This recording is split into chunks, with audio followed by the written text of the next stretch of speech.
السلام علیکم ورحمۃ اللہ وبرکاتہ۔ رب اشرح لی صدری ویسر لی امری واحلل عقدۃ من لسانی یفقہوا قولی۔ جی، آج کا لیسن ہم سٹارٹ کرتے ہیں ایک حدیث سے۔ ہم اپنا سبق جو ہے اس کا آغاز کریں گے۔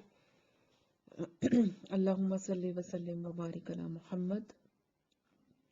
حضرت ابو ذر غفاری سے روایت ہے کہ رسول اللہ صلی اللہ علیہ وسلم نے فرمایا کہ نہ دنیا کے بارے میں زہد اور اس کی طرف سے بے رغبتی وہ حلال کو اپنے اوپر حرام کرنے اور اپنے مال کو برباد کرنے کا نام نہیں ہے، بلکہ زہد کا اصل معیار اور اس کا اصل تقاضا یہ ہے کہ جو کچھ تمہارے پاس اور تمہارے ہاتھ میں ہو اس سے زیادہ اعتماد اور بھروسہ تم کو اس پر ہو جو اللہ کے پاس اور اس کے قبضے میں ہے، اور یہ کہ جب تم پر کوئی مصیبت یا کوئی تکلیف پیش آئے تو اس کے اخروی ثواب کی چاہت اور رغبت تمہارے دل میں زیادہ ہو بنسبت اس خواہش کے کہ وہ تکلیف یا وہ ناگواری یا جو بھی پریشانی ہے وہ پیش ہی نہ آئے۔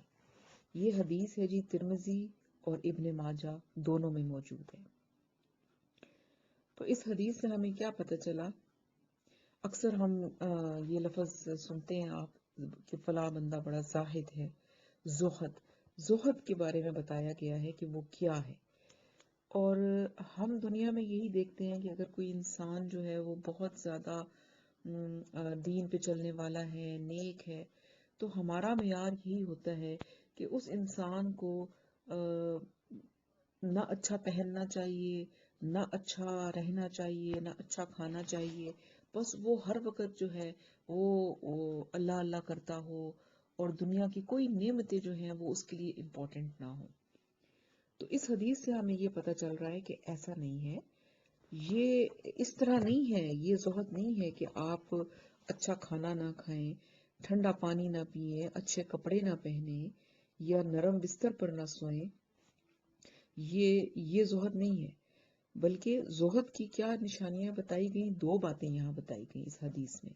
ایک تو یہ کہ زہد یہ ہے کہ دنیا کی نعمتیں جو اللہ تعالیٰ نے آپ کو دی ہیں آپ ان کو استعمال کریں اور ان سے فائدہ اٹھائیں، کہ ظاہر ہے یہ تمام چیزیں اللہ تعالیٰ کی طرف سے انسانوں کے لیے بنائی گئی ہیں، لیکن کیا ہے کہ ان نعمتوں کے اوپر بھروسہ اور توکل نہ کریں، بلکہ توکل اور بھروسہ جو ہے وہ اللہ تعالیٰ کی ذات پر کیا جائے۔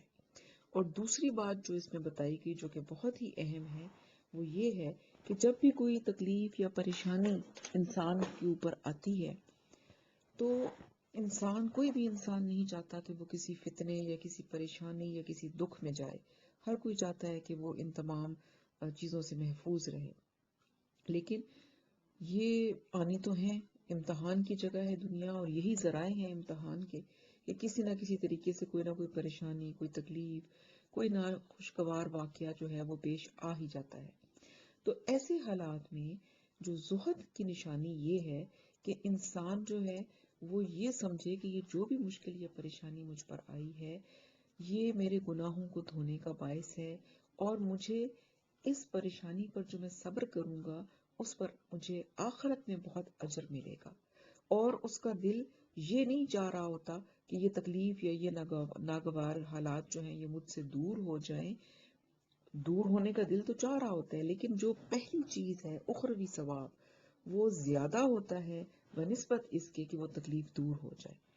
تو یہ دو باتیں جو ہیں یہ زہد کی نشانی بتائی گئی ہیں کہ انسان جو ہے وہ اور اس میں پھر یہ بھی دیکھیں ہمیں ایک اور حدیث سے بھی پتہ چلتا ہے کہ انسان جو ہے اس کو اگر کانٹا بھی، مومن کو خاص طور پہ اگر کانٹا بھی چبھتا ہے تو اس کے عوض اس کے گناہ معاف ہو جاتے ہیں، اس کے درجے بلند ہوتے ہیں۔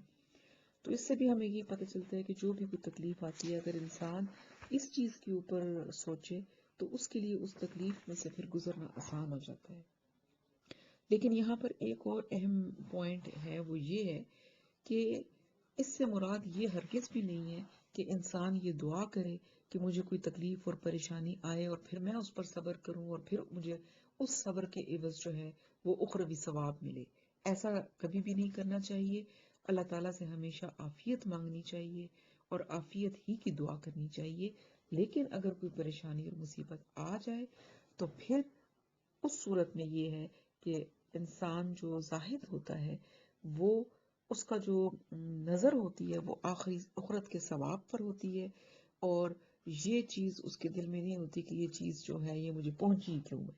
اللہ کی طرف سے آ گئی تو اس پہ پھر یہ ہے کہ صبر اور شکر والا رویہ اختیار کرنا ہے. تو یہ ایک بہت ہی پیاری حدیث تھی نبی صلی اللہ علیہ وسلم کی. باتیں تو ساری ہی بہت پیاری ہیں اور ہمارے لیے ان سے بہت زیادہ ہمیں حوصلہ ہوتا ہے، لیکن یہاں پر یہ چیز مجھے بہت ہی اچھی لگی تھی اور میرا دل چاہا کہ میں یہ آپ سے شیئر کروں. اب لیسن کی طرف آتے ہیں. آج ہم نے الحمدللہ ہمارے 3 سپارے ختم ہو گئے اور 4تھا سپارہ آج ہم نے شروع کرنا ہے. تو شروع کرتے ہیں. آپ لوگ قرآن پاک کھولیں اور پہلے اس کا جو لفظی ترجمہ ہے وہ لکھنا شروع کریں. تھوڑا سا لیسن میں نے بڑھایا ہے کیونکہ ہمارا اب گیپ کافی آ جاتا ہے. 2 گروپس چل رہے ہیں اور وہ دوسرا گروپ چونکہ بالکل نیا ہے تو اس لیے وہاں پر میں تھوڑا دیتی ہوں اور لیکن ذرا جلدی دیتی ہوں تاکہ وہ لوگ جو ہے ان کو ذرا اس کی سمجھ آ جائے اور وہ صحیح طریقے سے اس کو فالو کر سکیں. تو آپ کا معذرت کے ساتھ تھوڑا سا لیٹ ہو جاتا ہے، لیکن وہ میری طرف سے تو لیٹ ہو ہی جاتا ہے، مگر آپ بھی لیسن دینے میں بہت لیٹ کر دیتے ہیں، بڑی دیر تک لیسنز آتے رہتے ہیں. تو پھر میں بھی سست ہو جاتی ہوں دیکھ کے کہ ابھی تو لیسنز آ رہے ہیں. تو آپ لوگ بھی ذرا جلدی لیسنز دیں گے تو پھر شاید مجھے بھی ایک موٹیویشن ملے گا اور میں جلدی لیسن اگلا دے دیا کروں گی. تو تھوڑا سا زیادہ بھی کیا ہے میں نے اسی لیے کہ چونکہ لیٹ بھی ہے اور اب آپ ماشاءاللہ آپ کو سمجھ بھی آنے لگ گیا، اور میں یہ چاہوں گی کہ آپ مجھے تھوڑا سا اپنا فیڈ بیک بھی دیں اس لیسن کے ساتھ کہ کیسا آپ کو لگ رہا ہے، کہاں تک آپ پہنچے ہیں، سمجھ آ رہا ہے. اور اگر آپ اس میں کوئی اچھی مجھے ایڈوائس دینا چاہیں یا کوئی اپنی رائے دینا چاہیں تو وہ بھی آپ دے سکتے ہیں. تو ضرور اپنا فیڈ بیک دیجیے گا. اعوذ باللہ من الشیطان الرجیم. بسم اللہ الرحمن الرحیم. رب اشرح لی صدری ویسر لی امری واحلل عقدۃ من لسانی یفقہوا قولی. ہاں جی لکھیے. لن ہرگز نہیں. لا کا مطلب نہیں تھا، اور جب لن آتا ہے تو اس کا ہمیشہ مطلب ہرگز نہیں ہوتا ہے کہ فورسفلی جب کسی چیز کے بارے میں منع کیا جاتا ہے تو وہاں پر لفظ آتا ہے لن. تنالو. تنالو یہ کیا ہے بلا؟ یہ فعل مضارع ہے. کیوں؟ کیونکہ تا سے شروع ہو رہا ہے اور تا جو ہے وہ فعل مضارع کی علامت ہے. تو تا کا مطلب ہوتا ہے تم. تنالو تم پہنچ سکو گے. لن ہرگز نہیں. تنالو تم پہنچ سکو گے.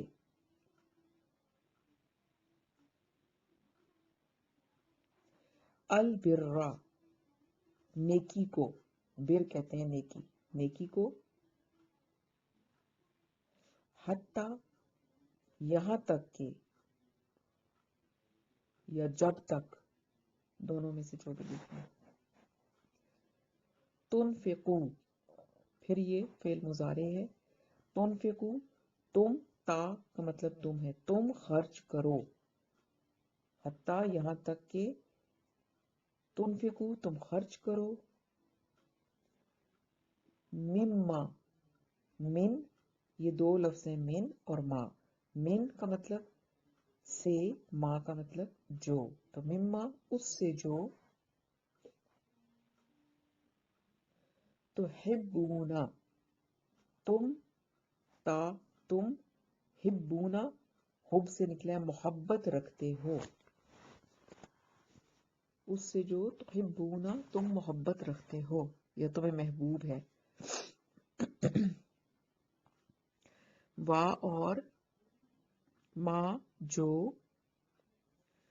تنفقو تم خرچ کرو گے. تا تم کے لیے تم خرچ کرو گے. من کوئی. من کا مطلب سے بھی ہوتا ہے اور کوئی بھی ہوتا ہے. من کوئی شیئن چیز. فَإِنَّ ف تو